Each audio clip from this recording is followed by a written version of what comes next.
Good morning children. आज हम लोग पढ़ेंगे बाल लीला चैप्टर 11। ठीक है।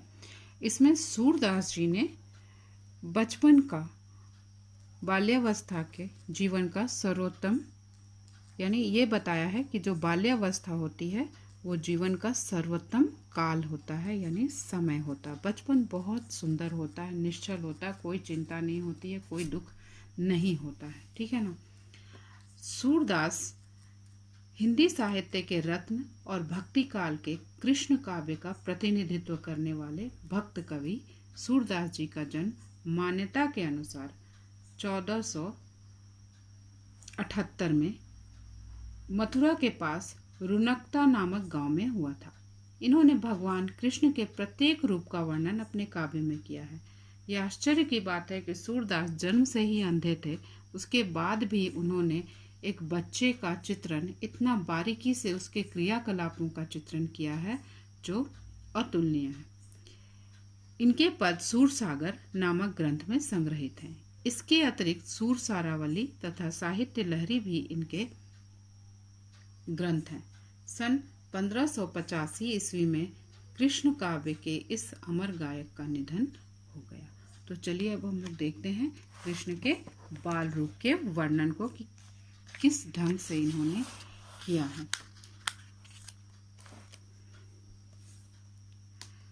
यहाँ पहले पैराग्राफ में, अनुच्छेद में, यशोदा कृष्ण को सुला रही है। कृष्ण बहुत छोटी अवस्था में है, ठीक है, जिसमें बच्चे गोद में रहते हैं, बैठ भी नहीं पाते हैं। यहाँ उन्होंने इतना सुंदर चित्रण किया है, जो क्रियाकलाप एक बच्चे का सिर्फ एक माँ देख सकती है, जन्मांध होते हुए भी सूरदास ने बहुत खूबसूरती से एक एक क्षण का वर्णन किया है। जशोदा हरि पालने झुलावे, यानी कृष्ण की माता जशोदा कृष्ण को पालने में झुला रही हैं। पालना जो बच्चों का झूला होता है। हलरावे दुलरावे महलावे, कभी हिलाती हैं, हलरावे हिलाती हैं, दुलरावे दुलार करती हैं, मलहावे पुकारती हैं, जोई सोई कछुगावे, और कुछ कुछ वो गाती हैं। जैसे अक्सर माएँ करती हैं कि बच्चे को सुलाने के लिए कुछ नहीं तो वो गुनगुनाने ही लगती हैं। मेरे लाल को आऊ निंदरिया, और जो जशोदा लोरी गा रही हैं वो क्या गा रही हैं? मेरे लाल को कौं आऊ निंदरिया, यानी हे नींद मेरे लाल के पास आ जाओ, काहे न आनी सुआवे, क्यों नहीं आकर मेरे लाल को सुलाती हो। लाल मीन्स मेरे बच्चे को, प्यार से वो लाल कह रही हैं कि हे नींद आकर मेरे लाल को सुलाओ, क्यों नहीं आकर सुलाती हो। तू काहे नहीं बेगही आवे, बेगही मीन्स जल्दी। यशोदा नींद से कह रही है कि तुम क्यों नहीं जल्दी आती हो, तो को कान्हा बुलावे, तुमको कान्हा बुला रहे हैं। कबहू पलक हरि मूंद लेते हैं, कभी कान्हा यानी कृष्ण अपनी आंखें बंद कर लेते हैं, जैसे जनरली बच्चे करते हैं। कबहू अधर फरकावे, और कभी अपने होठों को हिलाने लगते हैं।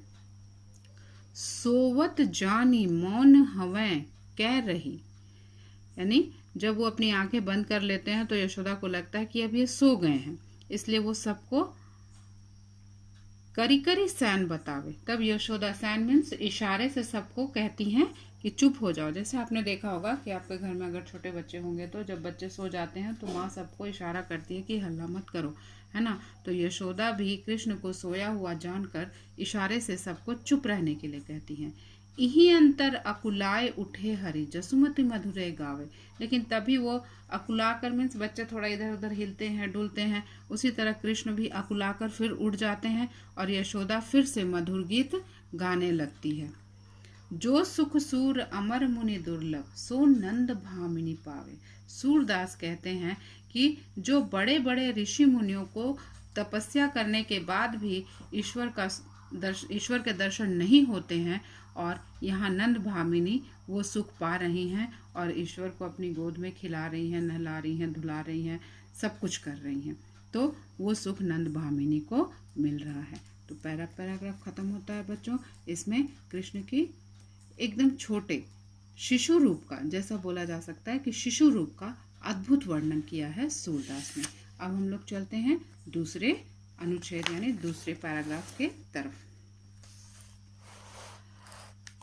शोभित कर नवनीत लिए, यानी अपनी सुंदर हाथों में, कर मीन्स हाथ, नवनीत लिए, नवनीत मीन्स माखन, कृष्ण को माखन बहुत पसंद है, तो अपने सुंदर छोटे छोटे नरम हाथों में उन्होंने माखन लिया है।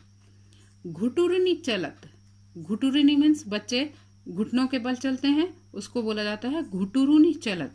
रेणु तन मंडित, रेणु मीन्स धूल, तन मंडित, तन मीन्स शरीर, मंडित मीन्स लिपटाया हुआ है, यानी कि वो घुटनों के बल चल रहे हैं जिससे उनके पूरे शरीर पर धूल लग गया है। मुख दधि लेप किए, और पूरे मुंह में दही लगा हुआ है। चारु कपोल, चारु मीन्स सुंदर गाल, कपोल मीन्स गाल, उनकी गाल बहुत सुंदर हैं। लोल लोचन, ठीक है, और आंखें चंचल हैं एकदम, बदमाशी करने के लिए ना, बच्चे होते हैं ना, क्या फेंकें, क्या उठाएं, क्या तोड़ें। तो चारु कपोल, सुंदर गाल हैं। लोल लोचन, आंखें चंचल है।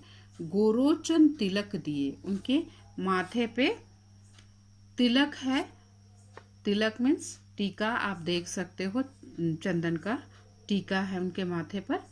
लट लटकनी मनु मत मधुप, और जो उनके बाल हैं वो घुंघराले से हैं, ठीक है, और वो ऐसे लटक रहे हैं, किस तरह से, मनुमत मधुप, गन मादक मधु ही पिए, ऐसा लग रहा है कि भंवरे फूलों का रस पीकर, मधु पीकर मदमस्त हो गए हैं, नशे में हैं, और उस तरह से उनके घुंघराले बाल लटक रहे हैं। कठुला कंठ, गले में मोतियों की बड़ी बड़ी जो मोतियां होती है उसकी माला है।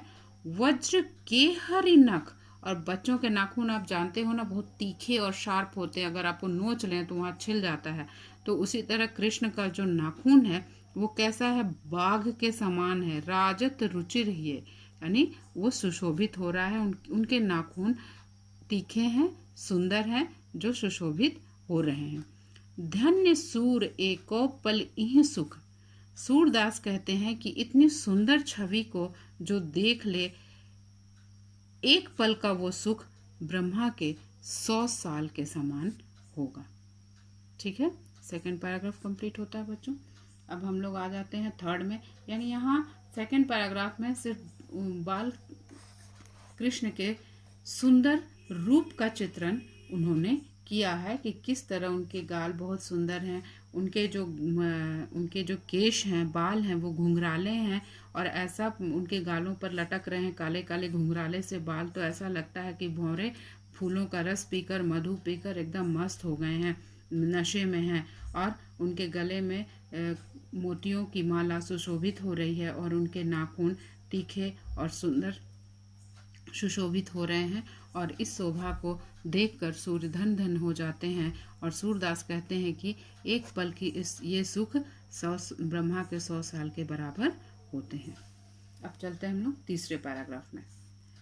मैया कब ही बढ़ेगी चोटी, अब ये कृष्ण बाल्यावस्था में है, ठीक है ना, थोड़े बड़े हो गए हैं, और अपनी माँ से कहते हैं कि माँ मेरी ये जो चोटी है ये कब बढ़ेगी, क्योंकि जब बच्चे दूध नहीं पीते हैं तो माएँ कुछ कुछ फुसलाकर, कुछ लालच देकर उनको दूध पिला देती हैं। जैसे यशोदा कृष्ण को दूध पिलाती थी ये बोलकर कि तुम्हारी चोटी बढ़ेगी दूध पियोगे तो, ठीक है। इसलिए श्री कृष्ण अपनी माँ से क्वेश्चन करते हैं, प्रश्न पूछते हैं कि मैया मेरी ये चोटी कब बढ़ेगी।